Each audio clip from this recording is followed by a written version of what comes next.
Hello everybody, welcome back to my channel. Today I'm going to show you how to make tomtom.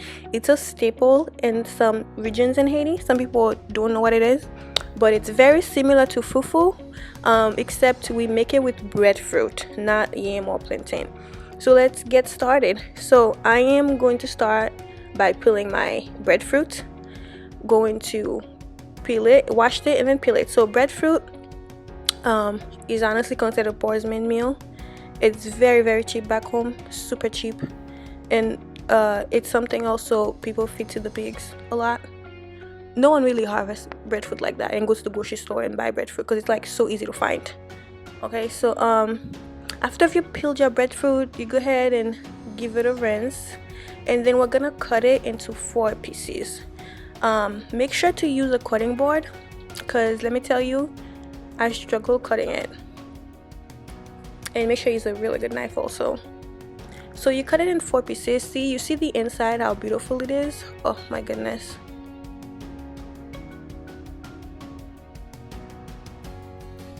That's how you know it's ready. You see, after you peel it, the skin is not as green, it's lightly brown. So once you've peeled it, you go ahead and bring it to your pot that you're gonna cook it and fill it up with water. Make sure they're a little bit covered but not all the way, because that's enough water. After you add your water, you go ahead and add salt. I added about 2 tablespoons of salt, and then we're gonna go ahead and cook it on medium-high heat for 15 to 20 minutes. It depends on the size. So if it's smaller, it's obviously gonna take less time, but that's about the time it took. So my breadfruit are ready. They are fully cooked, ready to be pounded. You see how good it looks? It really reminds me of Haiti, you guys. And also you can check it during the cooking process. Just check it with a knife or fork to see if it's cooked, because you don't want it to be too soft. So go ahead and remove it from the heat. You have to pound it while it's hot. That's what I remember, honestly. I think it has to be hot when you're pounding it. Does it? I don't actually, no, it doesn't. I think I lied, because I remember when we cook bread, when we make tomtom at home, remove the center before you pound it. When we make tomtom, what I remember, it would be a lot of breadfruit, like a lot for a whole village, and you see everyone sitting together eating it. I mean, swallowing that. I can't swallow it, and I refuse to. So after you remove the center, we're gonna go ahead and start pounding it. So you make sure you pound it into smaller pieces first, and then you're gonna continue pounding it until it's very smooth and soft. But while you're pounding it, you're gonna keep dipping your mortar. That's the pesto, right? Mortar and pesto. I think this one is the pesto. The mortar is the thing you put the thing in. Anyways, but okay, with your pilon, mashed pilon, with your pesto, so you're gonna keep dipping it in the water when you're pounding it. So that helps it getting smoother, makes it a little bit more smoother and easier to pound. And it's better if you have like a wooden pesto. It's easier, honestly. So this is what you're gonna keep doing. You're gonna keep doing that. It takes a while, you guys. It took me about 10 minutes, honestly, because my pestos is so small too. And yeah, so you're gonna keep doing it just like that until it's very smooth.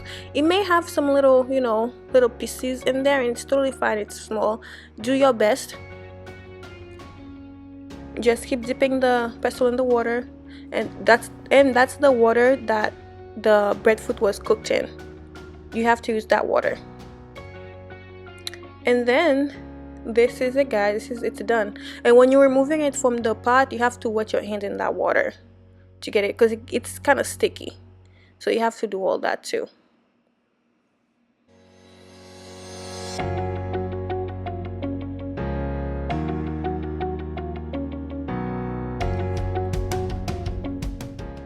If you're liking this video so far, don't forget to hit the subscribe button. Also give this video a thumbs up, and also share with someone special.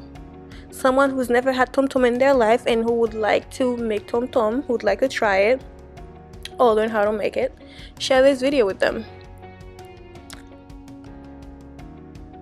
So So this is how you make tomtom, you guys. You see how smooth it is now after a whole 10 minutes of pounding? It's kind of a lot of work, and mind you, this is just for one person. Back home we do it for a whole village. It's a lot of pounding. That's why we're so fit back home, honestly, because we work hard making the food. We work to get the food, and then when we get the food, it's another hard work. So this is the final product, you guys. It's eaten with something we call gumbo.